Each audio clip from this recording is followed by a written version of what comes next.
Hello friends, আমি সঙ্গীতা। আমি নিয়ে এসেছি আবার একটা নতুন ব্লগ।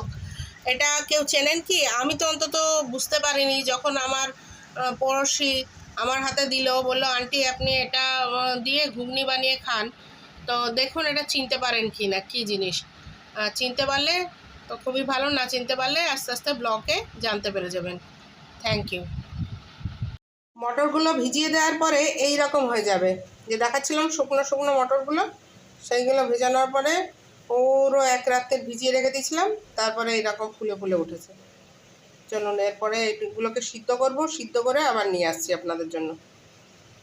এই যে দেখুন মটরগুলো, এই যে ইয়েলো ইয়েলো ইয়েলো আর সবুজ, এইগুলো দেখে ছোটোবেলায় একটা গল্প মনে পড়ে যাচ্ছে। গল্প না, স্মৃতি।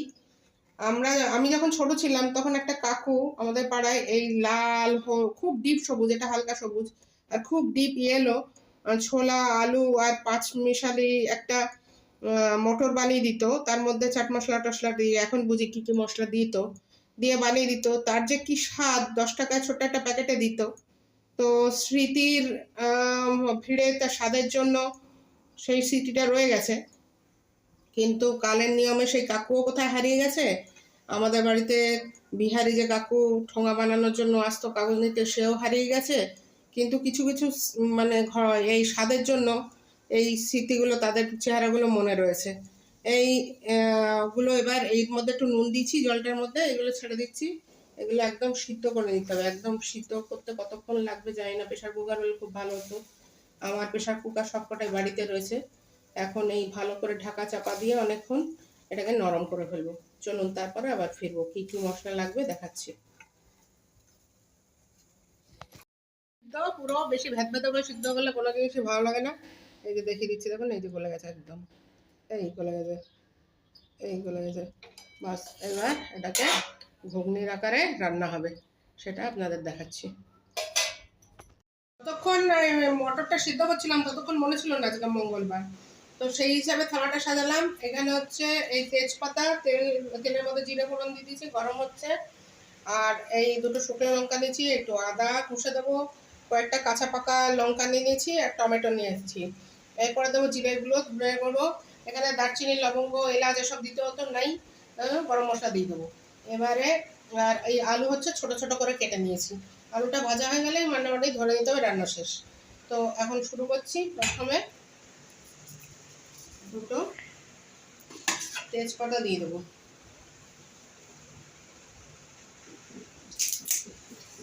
তেজপাতাটা দিয়ে দিলাম, শুকনো লঙ্কাটা দিয়ে দিলাম।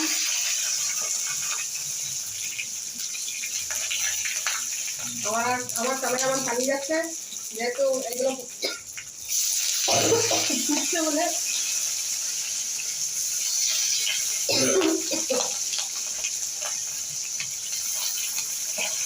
শুকনো লঙ্কার ঝাল বুঝলেন, কাশিতে পাবে। হয়ে গেল, এবার দেবো নুন,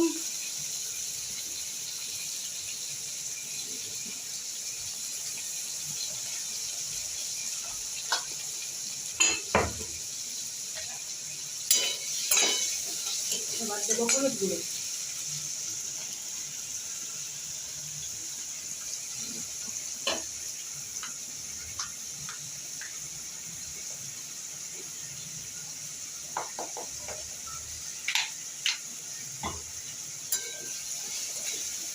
ভাজা ভাজা করবো এটাকে, খাইয়ে দিয়ে তার সঙ্গে এই লঙ্কার কুচিগুলোও দিয়ে দিলাম, হতে থাকবে। টমেটোটা আর আদাটা একটু পরে দেবো। চলুন এটা ভাজা ভাজা করি, তারপর নিয়ে আসছি আবার আপনাদের জন্য।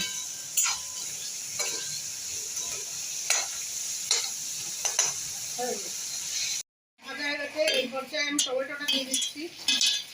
এই টমেটোটা দিয়ে দিলাম, আর আদাটাও এই সময় দিয়ে দিচ্ছি।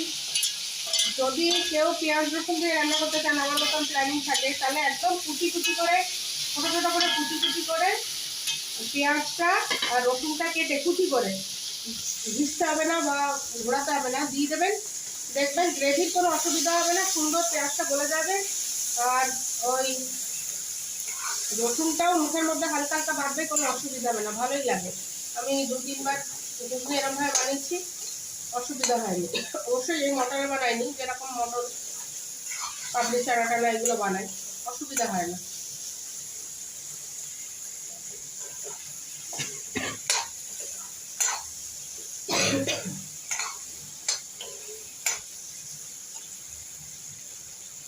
টমেটোটা গলতে থাকুক, এই পর্যায়ে মটরগুলোও দিয়ে দিই।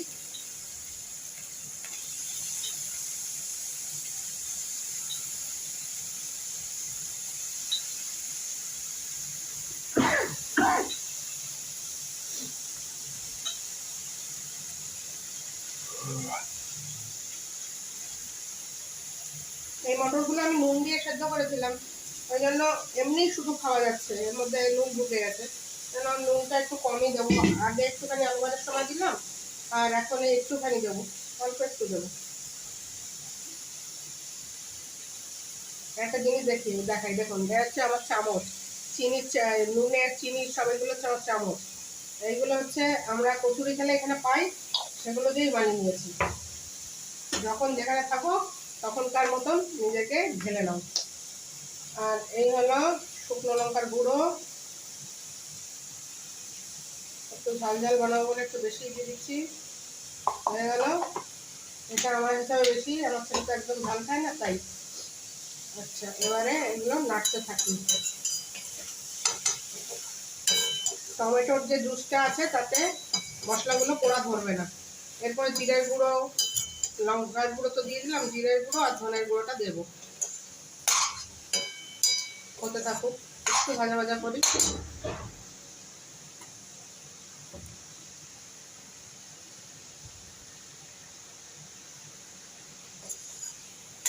টমেটোটা কাঁচা টমেটো দিয়েছি, এই জন্য একটুখানি টাইম লাগবে বলতে, তাও বলে যাচ্ছে, দুই সাইডে বলে যাচ্ছে।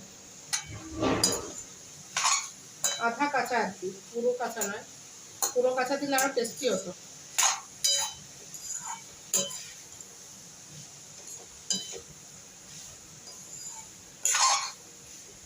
টমেটোগুলো গলা শুরু করে দিয়েছে।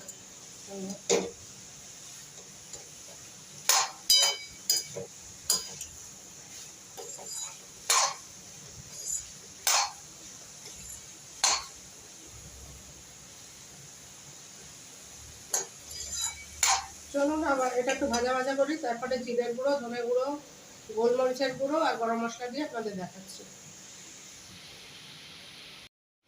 এই হচ্ছে গোলমরিচের গুঁড়ো, এটা হচ্ছে রামবান, এটা দিলে এটার মধ্যে অসম্ভব সুন্দর একটা স্বাদ আসে, আমি দেখেছি, মানে ঘুগনি টাইপের কিছু বানালে। আর এটা আমি আগে দিতাম না, একদিন হঠাৎ পরীক্ষামূলকভাবে দেওয়ার পর দেখলাম যে হ্যাঁ সত্যি খুব ভালো লাগে। আর এই হচ্ছে জিরের গুঁড়ো, দিয়ে দিলাম জিরের গুঁড়ো। আর এবার যাবে হচ্ছে ধনের গুঁড়ো,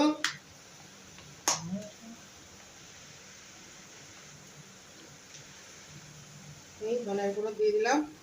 নিরামিষ তাই এই জিরে ধনেটা একটু বেশি দিলাম, গোলমরিচটাও যথেষ্ট পরিমাণ দিয়েছি। আর একটা ছোলা যে সিদ্ধ করেছিলাম সেই জলটা গরমই আছে, একটু দিয়ে দিলাম, আর একটু জল লাগবে, সেটাও আমার কাছে রাখা আছে, পরে দিচ্ছি, আগে একটা মিশিয়ে নিই।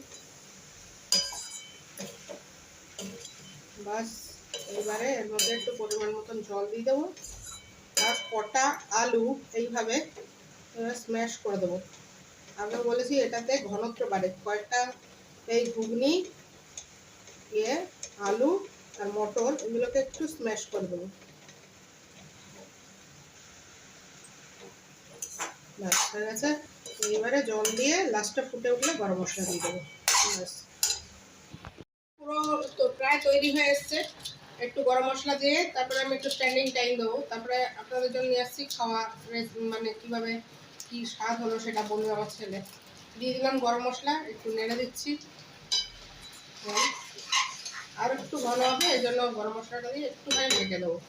বাস, তারপরে আপনাদের জন্য নিয়ে আসছি কেমন স্বাদ হবে।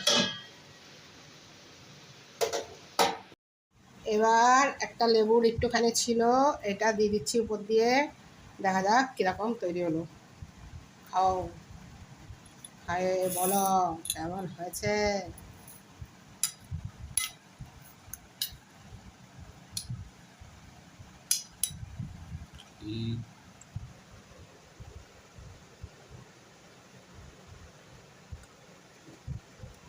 গরম, মুখ পড়বে জানা কথা, হুপ করে আমি ঢুকিয়ে দেয় মুখের মধ্যে কেউ।